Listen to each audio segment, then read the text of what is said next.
Hello दोस्तों, स्वागत है आपका अपने चैनल जीएम स्टडिंग पर। आज की इस वीडियो में हम बात करेंगे BA programme fourth semester MIL Hindi A के इम्पोर्टेंट क्वेश्चन की। तो क्वेश्चन क्या है आपका, निम्नलिखित की संदर्भ सहित व्याख्या कीजिए। इसमें से मैं आपको एक की व्याख्या बता दूंगी अच्छे से, ठीक है, और बाकियों की व्याख्या आप कर लेना, उसका उत्तर भी आपको इसी में मिल जाएगा। देखिए, पहली क्या है, आप है वैरागी, दफ्तरों के रीति रिवाज नहीं जानते, असल में भोलाराम ने गलती की। यह भी एक मंदिर है, यहाँ भी दान पुण्य करना पड़ता है। आप भोलाराम के आत्मीय मालूम होते हैं, भोलाराम की दरख्वास्तें उड़ रही है, उन पर वजन रखिए। जो यहाँ पर हरिश्चंद्र परसाई है, इसके माध्यम से वो हमें क्या समझाना चाह रहे हैं उसकी हमें व्याख्या करनी है, ठीक है। तो चलिए व्याख्या पर चलते हैं। पहले क्या है, पहले हम लेंगे प्रसंग। प्रस्तुत पंक्तियां प्रसिद्ध व्यंग्यकार श्री हरिशंकर परसाई द्वारा रचित व्यंग्य कथा भोलाराम का जीव से ली गई है।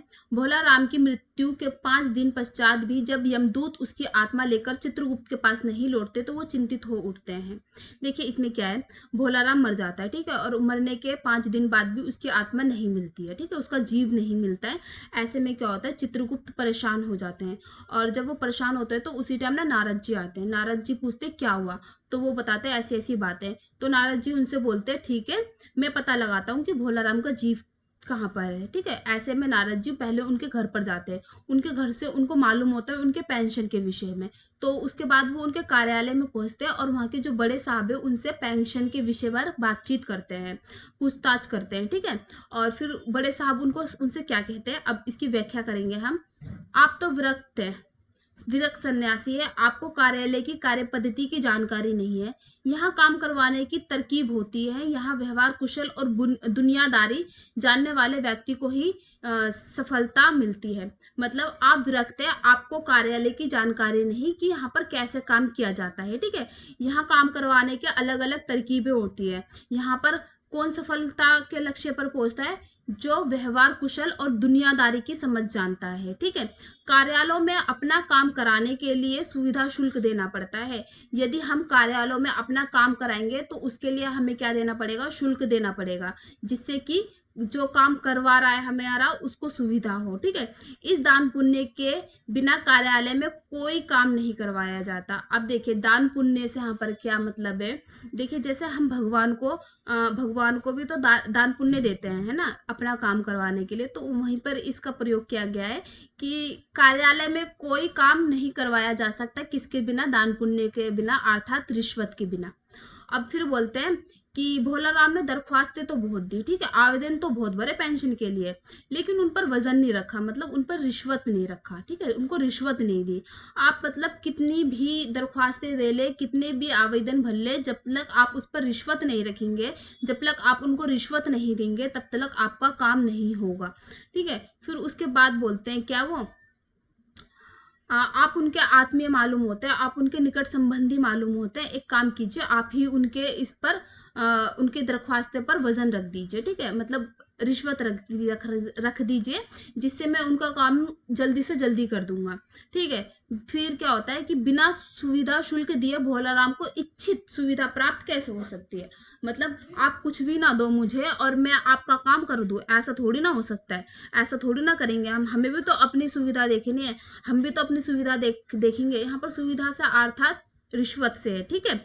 और जितने जब हम रिश्वत दे देते हैं तो काम भी हमारा बहुत ज्यादा जल्दी हो जाता है। अब जैसे 5 साल से भोलाराम जो था वो पेंशन के आवेदन भरता गया लेकिन कुछ नहीं हुआ, है ना। जब नारद जी आए, उन्होंने बड़े साहब से बात की, तब क्या हुआ कि बड़े साहब ने उनसे कहा आपकी वीणा बहुत अच्छी है, मेरे बच्चे को भी ना वीणा बजाने का बहुत शौक है, तो आप एक काम कीजिए, अपनी वीणा मुझे दे दीजिए, ठीक है। और वो जैसे ही उनको उनकी अपनी वीणा दे देते हैं, उसके पश्चात क्या होता है, उनका आवेदन का काम कंप्लीट हो जाता है, उनका जो पेंशन का काम होता है वो हो जाता है, ठीक है। वो बोलते हैं ठीक है, अब आप निश्चित रहिए, आपका काम हो जाएगा।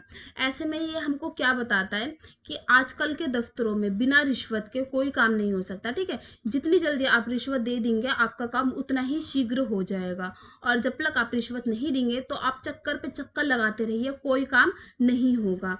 तो इसके माध्यम से जो हरिश्चंद्र परसाई जी है, उन्होंने कार्यालयों के भ्रष्टाचार पर व्यंग्य क्या है, ठीक है, और व्यंग्यात्मक शैली का प्रयोग किया है। इसमें वो हमें बताना चाहते हैं कि आजकल के कार्यालयों में क्या होता है, वहां पर अलग अलग तरकीबें होती है किसकी काम करवाने के लिए, ठीक है, और कौन व्यक्ति सफल हो सकता है जो दुनियादारी की समझ रखता हो और कार्य कुशल को समझता हो, ठीक है, दुनियादारी की समझ रखता हो मतलब जिसको मालूम हो कि हमें ये काम कैसे करवाना है, ठीक है। आप कितने ही पेंशन के आवेदन भरो, आप कितना ही आवेदन भरो, किसी भी चीज का आपका काम जब तक नहीं होगा जब तक आप रिश्वत नहीं रखते, ठीक है। तो ये आपका मैंने एक व्याख्या कर दी। उसके बाद आप विशेष में क्या लिखोगे, कार्यालयों के भ्रष्टाचार पर व्यंग्य, व्यंग्यात्मक शैली, और भी आप बहुत कुछ लिख सकते हो उसमें, ठीक है। अब ये जो बाकी के हैं ये आप कर लेना, जले हुए किवाड़, ठीक है, ये जुलूस से लिया गया है आपका, जिसको मोहन राकेश ने लिखा है। और पूर्ण स्वराज बड़ा आदमी नहीं, ये जो है ये आपका सॉरी, ये जुलूस से नहीं है आपका, ये मलबे का मालिक से है, ठीक है, जिसको मोहन राकेश ने लिखा है, मलबे का मालिक, ठीक है। और जो सेकंड है आपका पूर्ण स्वराज बड़ा आदमी, ये आपका जुलूस से लिया गया है, जिसको प्रेमचंद्र जी ने लिखा है। और लास्ट वाला जो आपका है ये उसके पिता की अचानक मृत्यु हो जाती है, ये जो है ये आपका मैं हार गई कहानी से लिया गया है, जिसको मनु भंडारे जी ने लिखा है। इसमें मतलब क्या होता है, जब वो गरीब घर में नेता का जन्म करती है तो उसमें उसके जो पिता होते हैं, जो गरीब घर का जो नेता होता है, जो नेता के पिता होते हैं, उनकी अचानक मृत्यु हो जाती है, जिसके गम में रो रो कर उसकी माता की आंखों की रोशनी चली जाती है। और उसकी जो एक बुआ होती है वो भी विधवा होती है इसमें, और उसकी छोटी बहन होती है जो क्षय रोग से पीड़ित होती है। ऐसे में सबका भार क्या होता है, उसके कंधों पर आ जाता है। और जो उसकी जमीन होती है, जो खेत होती है, वहां पर जो जमींदार होते हैं, ठीक है, वो उनकी खेत हड़प लेते हैं। तो ऐसे में क्या होता है, फिर वो जो नेता होता है वो गलत राह पर जाने का फैसला करता है। तो ऐसे में वो बोलती है, मनु भंडारी जी नेता से बोलती है कि मैंने तुम्हारा जन्म किया, तुम्हारा जन्म मैंने इसलिए नहीं किया कि तुम गलत रास्तों पर जाओ, ठीक है। तो वो फिर बोलता है ठीक है मैं गलत रास्तों पर नहीं जाता, तो आप ही एक काम कीजिए, मुझे अपने पापा के, जैसे मनु भंडारी के पापा क्या होते हैं, एक नेता होते हैं, तो अपने पापा के उसमें कोई काम दिला दीजिए, ठीक है, अपने पापा के क्षेत्र में कोई काम दिला दीजिए। तो फिर वो सब पे नजर डालती है, सारे क्षेत्रों पर नजर डालती है कि कौन सी सीट खाली है। तो वो पाती है क्या कि यहाँ पर तो कोई सी भी सीट खाली नहीं है, सभी को पापा जी ने किसी के भतीजा को काम पे लगा रखा है, ठीक है, किसी के बुआ के लड़के को, मतलब सभी सीटों पर किसी ना किसी को उन्होंने अपने रिश्तेदारों में से भर रखा है। तो ऐसे में यहाँ पर हमें भाई भतीजावाद का दिखता है, ठीक है, मतलब कि कोई अगर किसी नौकरी में है तो वहां पर वो अपने ही रिश्तेदारों को उस जगह में भरता रहता है, और जो उसके लायक होता है, उस नौकरी के लायक होता है, उसको नहीं लगाता, ठीक है।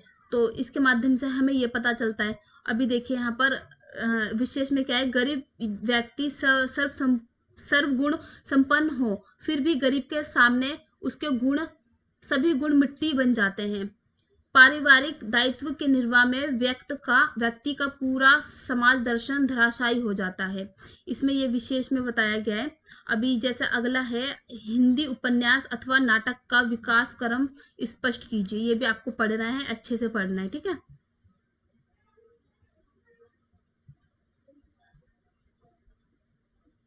फिर ये है, इसको तो मैं आपको अच्छे से करा दूंगी आज ही, ठीक है, पहले इसको देख लीजिए आप।